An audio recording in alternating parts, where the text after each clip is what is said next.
BJP के इन दोनों ग्रह नक्षत्र साथ नहीं दे रहे हैं। एक के बाद एक परेशानियों का दौर थमने का नाम नहीं ले रहे हैं। कर्नाटक की हार के बाद अब पार्टी संभालने की कोशिश कर रही थी कि अब हरियाणा में भी नया राजनीतिक फ्रैक्चर फर्स्ट तारीख दे रहा है।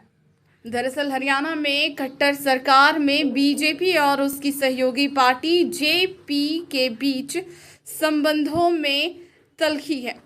सरकार में शामिल इन दोनों दलों के बीच संबंधों में कड़वाहट आना शुरू हो गई है और सब कुछ ठीक नहीं चल रहा। दर्शन के लिए जैसे ही बीजेपी के नेताओं को पता चला कि अब संबंधों में कड़वाहट का दौर शुरू हो गया तो उन्होंने इसके लिए विकल्प तलाशना भी शुरू कर दिया। 4 निर्दलीय विधायकों का बीजेपी के प्रदेश प्रभारी विप्लव कुमार देव से मिलना यह दिखाता है कि भाजपा ने अब जेपी की काट ढूंढना शुरू कर दिया है।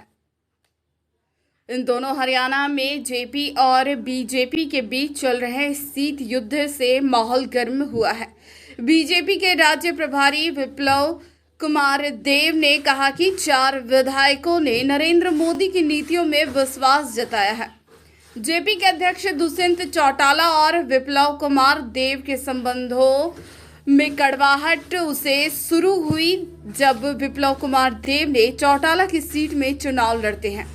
वहां पर बीजेपी की महिला उम्मीदवार को लेकर घोषणा कर दी गई और तभी से चौटाला चमकी हुई है।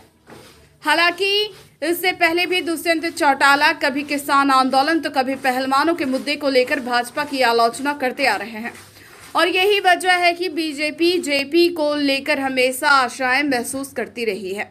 यह बात और है कि दुष्यंत चौटाला यह बताने से भी नहीं चुके कि 2024 का चुनाव हुए भाजपा के साथ लड़ेंगे, लेकिन राजनीति का यह कायदा है कि वहां कब परिस्थितियां बदल जाए कोई नहीं कह सकता। और अब हरियाणा में जिस तरीके से समीकरण बदल रहे हैं और संबंधों में जो कड़वाहट का दौर शुरू हुआ है उसे तो लगने लगा है कि जेपी और बीजेपी के बीच ज़्यादा दिन निभने वाली नहीं।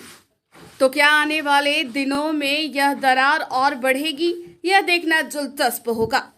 बहरहाल बीजेपी ने अपने सरकार पर आए इस संकट से निपटने में चतुराई के साथ 4 निर्दलीय विधायकों को तैयार करके यह तो बता ही दिया कि बीजेपी पर जब भी कोई संकट आता है वह चतुराई के साथ उसे मुकाबला करते हैं।